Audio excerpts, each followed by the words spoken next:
First, live, local. This is First Alert Weather Extra. Hey, welcome to First Alert Weather Extra. I'm Chief Meteorologist Mark Nelson here, KPTV. Thank you for joining us. It is 7 p.m. We do this typically on weeknights. I'm joined by Payton Major, our other meteorologist. How are you doing, Payton? Doing good. Happy Monday. Brand new week. Yeah, happy Monday to you too. Brand new week. We just had was it sunny? Yeah, it was sunny this weekend. It was so nice. It's just been nice. It has been really nice. Yeah. I can get way over the guilt thing about we're going to have a drought. Well, we don't know that. It could be a ton of rain in February and March. We just don't know. So enjoy it while it lasts. You noticed the change, though, some clouds overhead. I bet we all did, right? Yeah. I didn't see any sprinkles today. I didn't check radar. Did you see anything? I looked really hard at my I have an area of water outside, and I couldn't see any drops. Okay. Did you? I was like looking for drops when the radar showed. I think it was drying out as it was passing over. Okay. I mean, the low-level atmosphere is pretty We dry. knew there'd be next to nothing. So. Yeah, there was nothing official, which keeps the dry streak going. Okay, so this is what we're going to do, folks. We're going to cover, Payton is going to cover this in, well, it was 326 years ago, and just about 2 more hours. There was the last big one, the big Cascadia subduction zone quake we're all scared of. It happened on this night in 1700. Then we'll get down to earth again. Showers are coming back tomorrow. Very exciting. That's actually going to rain. But this is not the beginning of a huge change, we don't think. All right? So we'll talk about the warmer temperatures on the way as well. Then mountain snow, we'll cover that too. So Payton, it is all you. Tell me about the big quake. I do have a story time before we begin. Oh, let's go. I remember I was in probably 6th or 7th grade science class. I want to say 6th grade science class when I first learned about this earthquake. We watched a terrifying documentary on it, and all the scientists chiming in, and usually they were at U of O or something and had all the cool soil stuff they could show. Anyway, that was probably my introduction to whatever geography was, whatever science was, and I remember I went home and I did like a deep dive on Google about the Cascadia earthquake, and then here we are now. So maybe it sparked the weather nerdism. It could be. That's science. Usually most weather nerds are into science as well, any sort of science. I wasn't a big life science person, no, but I was big into all these earth sciences. Yeah, the earthquake. I mean, also, I feel like if you're in the Pacific Northwest, you got to know a little bit about this thing. So here, let me enlighten you. 326 years since the Great Cascadia earthquake. And if you don't know what that is, here we go. Basically, there is a fault line that is just offshore, and there's 2 plates that are coming together. This is the Juan de Fuca. Is it Fuca? Fuca. Fuca. F-E-W. Fuca. Thank you. I always say Fuca, and it's not right. Fuca plate and the North American plate. One is actually diving under the other one, and so the North American plate will actually be lifted in this situation. Cascadia subduction zone is 50 miles offshore, and you can see it here when this happens, I guess when it happened, January 26, 1700 / when it happens. We'll get to that. Happened in the late evening. There's a lot of signs that pointed to around 9 p.m., which is interesting. A 9.0 plus quake. It's hard to tell because we didn't have any kind of magnitude system back then, any kind of way to know exactly the 9 point whatever it was, but we know it was a very strong quake, likely at least a 9.0. And this happened suddenly. And there's a lot of reasons why we know this happened on this exact date and near this time. One is Native American legends. Obviously, we weren't here, but people were here. The Native American tribes actually have tons of cool stories about this event. A lot of them were sleeping and it happened, or maybe they talked about a major wave of water washing out some of those coastal tribal areas. So that's cool that we know that. Another thing is across the pool in Japan. There's the pond? Did you mean across the pond? Yeah. Oh, that's the other direction. That's what I meant. Okay. Well, yeah, so in Japan, there was data that showed there was a tsunami. I think they said 3 to 5 meters high, so you can transfer that into feet. But basically, there was no indication that an earthquake had happened near Japan in that time. So eventually, scientists came together and they put 2 and 2 together and said, oh, this tsunami that happened in 1700 actually was from the Cascadia fault line. Pretty crazy. And then submerged ghost forests at the coast. So yes, obviously there's trees all around Oregon and Washington, but there's forests at the coast that completely were submerged underwater. Obviously they tend to die, and there's random little stumps that sometimes are left from these crazy events like a tsunami. And so those ghost forests, thousands of years old, still exist, and I know you can even go see them in a couple scenarios, maybe during low tide or something. Pretty neat. Very cool.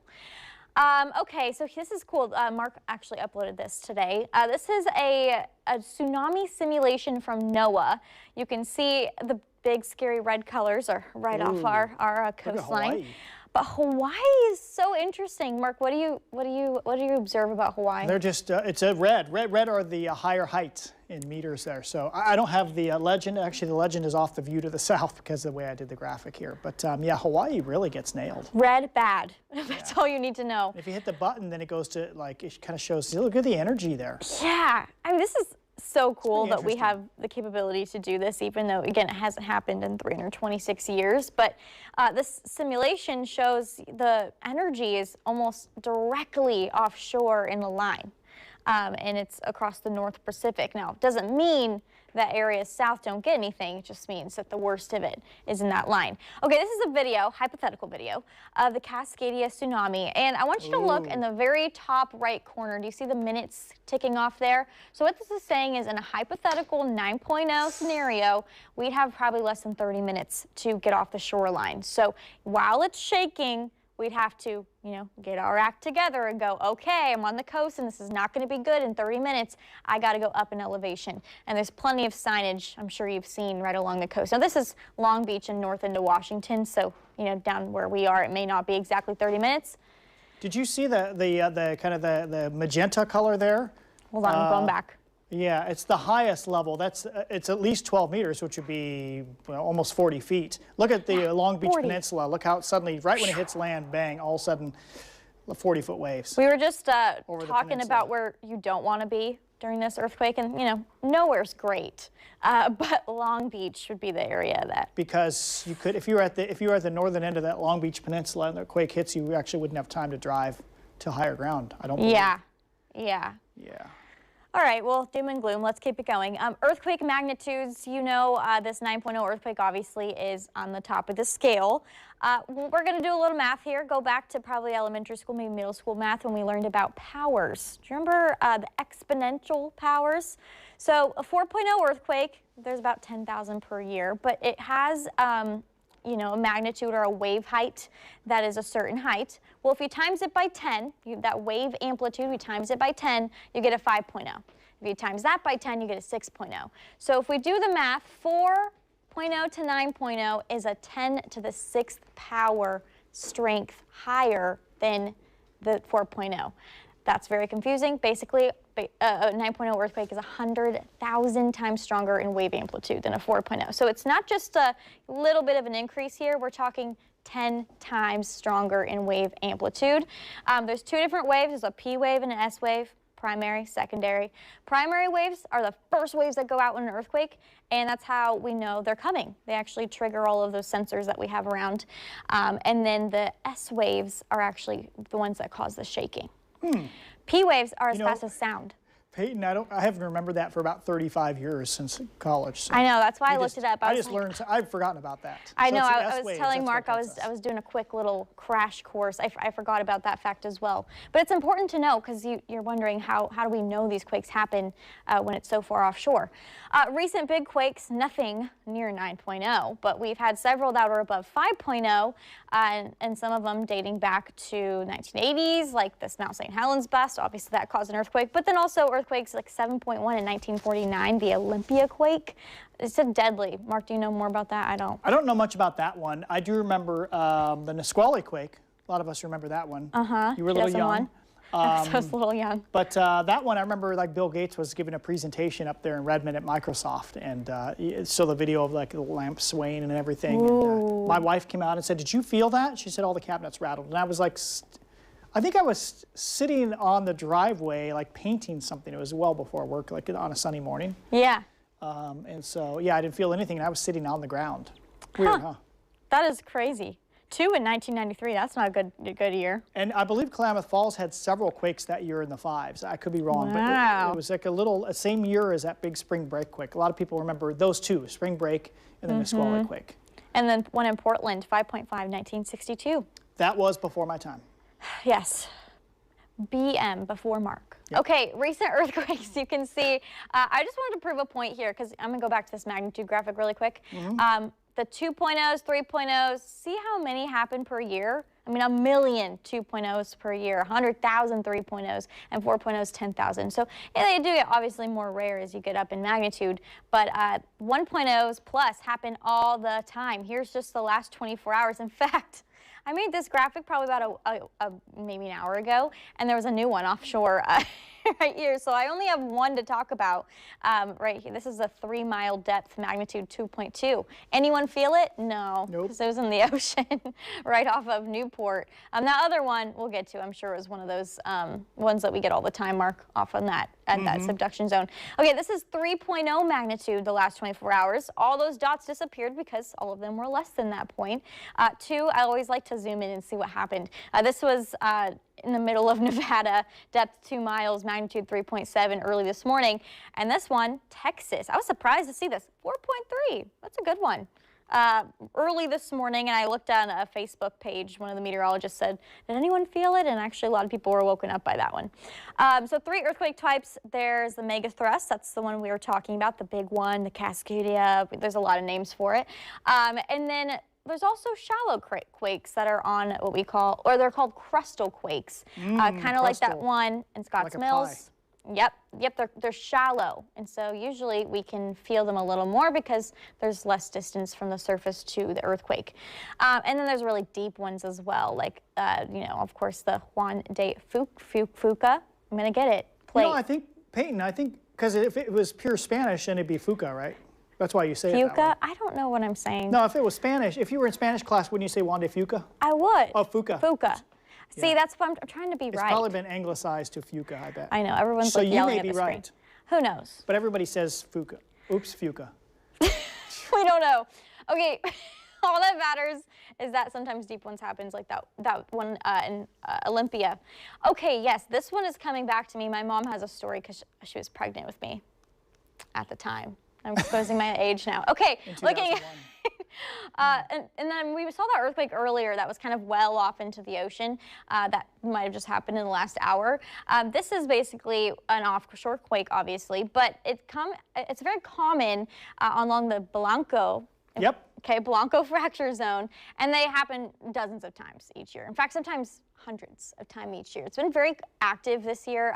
Usually they're around 4.0 to 5.5, and they're way too weak. They do not produce a tsunami, and there's no up and down motions. There's no S waves. That's the S wave, and it goes up and down. All right, now that you've been educated on earthquakes, here's my PSA.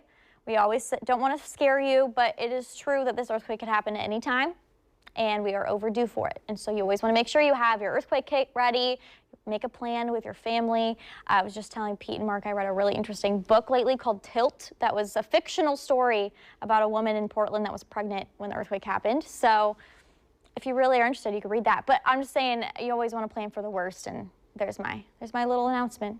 And it could be 200 years from now. As I recall, I've read the subduction zone return interval is between 200 and 800 years. I believe it's always happened somewhere between those two, and it's been 326. So yeah, could be 200 years away still, or it could be in 2 hours. Good chance it's in the next 50 years, though. I believe, I forget who it is, one of the scientific organizations has said in the next 50 years there's a 30% chance of it happening. That's pretty high for an earthquake chance. That's pretty high. Yeah. Yeah, so just plan for it. You don't want to be the one that's caught going, what is happening? Where am I? I don't know what I need to grab. Just educate yourself before. And we'll hope it happens in the summertime, because in winter, you know, if like a quarter of homes are uninhabitable because of huge cracks and whatnot, if it's winter, think of how miserable it'd be in the winter. If it's summer, at least, you know, people can grab tents and go outside, you know. Right. It's not as bad. So, no, and also electricity. mudslides. What was that? No electricity. I'm just thinking. Oh yeah, no electricity, and mudslides would be a huge deal. No if it's communication. Wet. Yeah. I hope I'm at home. Bridges may not be operating at all. you could think about this for a while. But okay, Mark, well, tell us about the forecast. One last point. I want to say one last point. Since it's the Cascadia subduction zone offshore, what I've read that is that, you know, if you're at the Dalles Bend, it's like it's a mild earthquake over there. Central and Eastern Oregon would be fine with just, you know, some cracks here and there and some stuff off the shelves. So Eastern and Central Oregon could be kind of a base. So they said when we get this Cascadia subduction zone quake, it'll probably be the greatest natural disaster that the U.S. has ever seen. And I was reading that, you know, they can use Central and Eastern Oregon and Central and Eastern Washington as staging ground to bring stuff in. Thought that was pretty interesting. Okay, well. Okay, there we go. Meanwhile, now that we're all scared. Okay, we've covered, that was really good, Payton, by the way. Thank you. That was, I mean, you covered even that Blanco fracture zone. We always get questions about that. Yeah. Okay, showers are coming back Tuesday. Now, this seems kind of boring, doesn't it? And then we're going to turn warmer. Big picture, big change ahead. Okay, it's somewhat of a big change. We're just turning wet and milder coming up the next 7 days or so. There's no sign of storminess, though. We're not going into a cool and wet stormy pattern. That's not happening. And we're sure not going to see any lowland cold or snow in the next 10 days. All right, so that was the view at sunset from our seaside camera. Notice just kind of partly cloudy skies. Just uneventful weather today. We had a few sprinkles, and that was about it. One more view from Mount Hood from our ski bowl camera, and you can see a cap cloud over the mountain. That was kind of neat today, a lenticular cloud. It disappeared. There was enough moisture going through the air that as the going past the mountain, that as the layer was lifted, it condenses in the cloud cover, then it goes back down the other side, and it goes away. All right, we need more snow in the mountains. Payton's going to tell us about that coming up in just a few minutes. So here are the lows this morning. Now, Portland was 31 this morning, not as cold as the previous morning, but coldest outlying areas were in the mid-20s, and that was not as cold as yesterday. Yesterday's lows were as low as like 17, 18, I believe. Yeah. That's some of the coldest outlying areas. In fact, so that 22 degrees, that's our wintertime low temperature so far. I'd give it a 70% chance that's probably going to be our low temperature for the winter, because since we don't see anything through the first week of February, we'd have to get some sort of unusual Arctic blast by mid-February to even get down to 22 again. So I'm not saying it couldn't happen again, but most likely, so I just put the date down there. And you can see that's right in line, low to mid-20s with many winters. I believe 22 or 23 is our average wintertime low temperature. These were below average in these years where we had a blast of air come in from the east. That was the ice storm, too. Yeah, the ice storm, that 2024 one. This is interesting in that each bar is just one day. What was the high and the low? And when we have cloudy periods, there's not much range in the temperature. If it's very windy, we don't get much range. But we had a big range here. We had high temperatures relatively close to normal the last week, but the low temperatures really dropped out. It was the very dry air. So we were living more like Central Oregon. Look at this day. We were, 22 in the morning yesterday, but 46 in the afternoon. That's a pretty big range for us. That might have been the largest range anywhere here. I guess we had a 26 to 48 there. All right, but now that we get moisture back, we're going to see the low temperatures come way up. The high temperatures will eventually go up as well. Looks like our 15-day dry streak will end tomorrow. Today is the 15th consecutive day dry. That puts us right even with 2014, where we had a January dry spell that long. In 1948, we had 17, and last year we had 18. So now we've had 2 consecutive Januaries with a lot of dry weather. Now, it won't be a record dry January because we did have 2 inches of rain before we went into the dry spell. All right, so to recap here, cool tonight. We'll be down around 30 again, depending on the cloud cover. That'll kind of set what we get for a low temperature. Gusty east wind, unfortunately, coming back, but only for one day out near the gorge. A lot of people annoyed about that, but that happens out there. Dry daytime tomorrow. The showers do not come in until later in the day, and then we're going to be wet at times Wednesday, Thursday. The nighttime freezing will end after tonight. I talk about this on TV. I've got an exposed PVC water line that goes about, I don't know, about 80 feet out to my chicken coop. I had it on the entire winter until about a week ago when I finally turned it off. Didn't need to until then. I'm going to turn it back on tomorrow. It just tells you my pretty high confidence. We don't have anything below 28 degrees coming up. All right, so weather system's finally approaching us. The high pressure has weakened a little bit, allowing the clouds in, but it's also going to rip weather systems apart as they come in. Big picture here. Well, let's go through the next 9 days. High pressure over the west, very dry, very mild, especially at elevation higher up. And then, of course, the cold back east. This is right now. Let's go into tomorrow.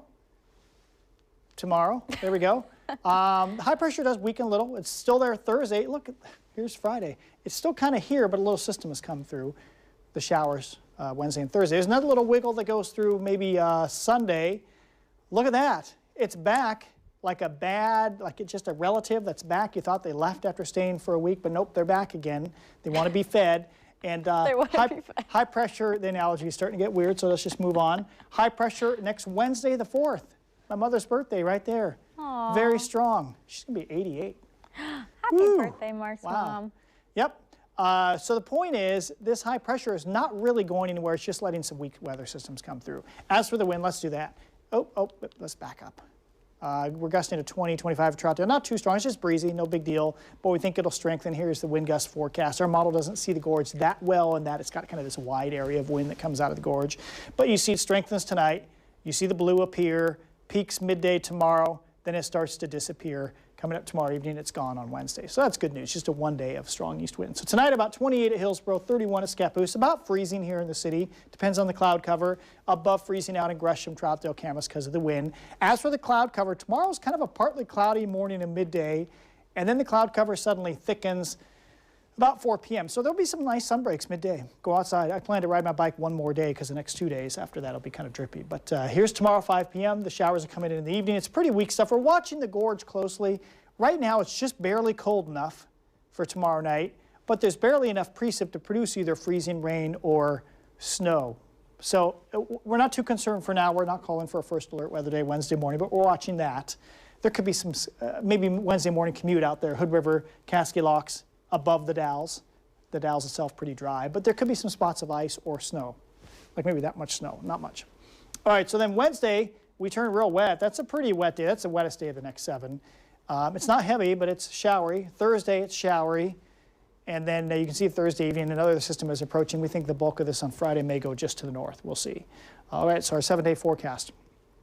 We've covered the wind and tomorrow's evening showers.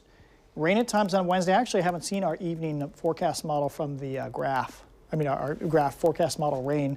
Yeah, it kind of backed off a little bit on the rain, which probably goes with what you were talking about, Payton. Maybe a ½ inch on average here in the valleys through Thursday morning. Very little makes it east of the Cascades. It's Wednesday. Thursday, ooh, I don't remember what I put here. This could be old. Oh, nope, Payton's going to cover that. So some light showers Thursday. Friday, some evening showers. Okay, so real weak little wiggle in the flow coming through. We'll call Saturday likely dry. That's the plan. Sunday, maybe a shower. Notice high temperatures are moving uphill a little bit. But the 7-day rain chance, sometimes the chances show the story better than the actual rain, like the wording. And you can see the big chance is Wednesday, Thursday, tomorrow night, Wednesday, Thursday, and then the chance really goes downhill here. It's 50% or below after that. And then Monday, we think it's going to be likely dry. Groundhog Day. Payton, you've seen that movie? Sure have. I actually watched it recently. I don't think I've seen it since it came out 30-something years ago, so maybe I should go watch it again. Oops, I messed that up. Let's go back there again. Well, overnight lows again coming up into the 40s, well above average. In the daytime, high temperatures going 5 to 8 degrees above average. There are hints that after Monday, that since the ridging could be so strong after Monday next week, that if you get away from the gorge wind, there could be daytime highs around 60 degrees or so in the valleys. For sure, at the coastline, next week could be amazing if we get offshore flow and such a warm ridge of high pressure overhead. And for sure, we see no setup for any snow below 4,000 feet within the next 10 days. This takes us to February 5th. All right, that's the day after Mom's birthday. Arctic blast, no. There's no Arctic air anywhere near the Pacific Northwest. Windstorm, no. Because we just don't see a storming pattern with that high pressure overhead, and widespread flooding, no, because we don't see any heavy rain on the way. Is that it? That's my last graphic. There you go. Payton. Oh, Cascade snow. I almost ruined it for you, but I left you that. That's okay. People were waiting for that, but don't worry, I got you. Okay, so snow level forecast. This is where the bad news comes in. We love rain, right? We love the rain. The best case scenario would be the rain comes, but it's cold enough there in the higher elevations that the rain falls as snow, and we tack on more to our super low snowpack. And that's not going to happen much, okay? So you can see our snow level kind of tells a story here. We'll touch maybe past level, and this is wishful thinking, a couple times Tuesday night into Wednesday when those first system comes through. But once they get warmer, that just means it'll mostly fall as rain. So it doesn't mean it's going to be fully dry Friday, Saturday, whatever, but if there's any kind of rain, it's most likely going to fall as just warm rain, probably below about 5,000 feet. We already looked at this model. I don't know what's going on here. Looks like it's catching up. Okay, there we go. I needed a minute. And this is a Wednesday. You can see very, very little bits of purple. I wish I could show you our previous model run. It looked a little more impressive. So this is the one that just came out. And it shows a little more maybe Thursday morning, but all in all, our snow totals have decreased just in the last few hours. Oh. So Yeah, wow, it's really not wanting to update the colors on this graphic very well, so the colors are non-existent, but just know maybe 3 or 4 inches at ski resorts. This is through 11 a.m. Thursday, and about a ½ an inch at government camp. This is very in tune with what happened, I think, Sunday night's model runs, and then they boosted today, and then now they're back down for the evening. Payton, that brings up a point, something we try to avoid in this business or any forecasting. Weather forecasting, I remember the professors warned us about this model riding, which would be like hopping on one horse, one model, and then new run comes in every 6 hours. Oh, now it's this, now it's this. So we kind of use ensembles of models, but we also look at like, okay, don't just suddenly change the forecast. See if the next run shows it. Right. So we kind of have to hold our breath here and hope that there is more snow. But for now, looks like the moisture's backed off, not only in the mountains, but all over, as Mark just mentioned with the updated rainfall forecast. Yeah, latest snow depth has been pretty consistent, which is good. A very minor snow melt because temperatures have still been chilly, and that's allowed us to keep whatever's on the ground. Again, groomed runs are your best bet. Mark went to this, where'd you go this weekend? You went to? I was at Meadows on Saturday. Meadows.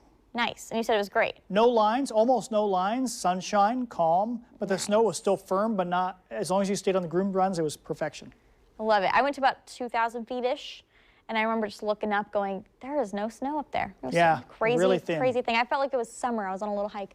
Okay, average snow depth now timberline is about, again, 37, 36 inches, and so we're here where we should be. Is up there in the average snow depth. So here's our 7-day Cascade forecast. I backed off the snow just an inch. We'll see what happens. Again, don't want to just rely on that evening model run, but I wouldn't plan on a whole bunch of snow that's going to change the ski resorts and all of the things and recover us from this terrible snowpack. Nothing like that. I think, again, snow levels may decrease starting Monday a little bit. We'll see what happens. But right now, just expect maybe a few inches up there. And that's it. Yeah, it's our third lowest. That's our bad news. It looks like right now we're within our 3 worst ski seasons on record. 76, 77.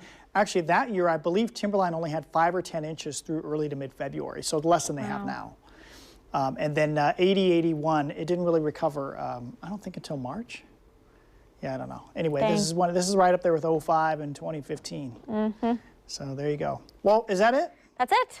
Thanks for joining us, folks. It's time to eat dinner. She was talking about crustal quakes, and I'm thinking of like pie or crust or something. Ooh, yummy. Yeah, so it's time for dinner, and hopefully you've enjoyed this. Don't forget, we keep all the previous First Alert weather extras right on our website, kptv.com, weather page right there.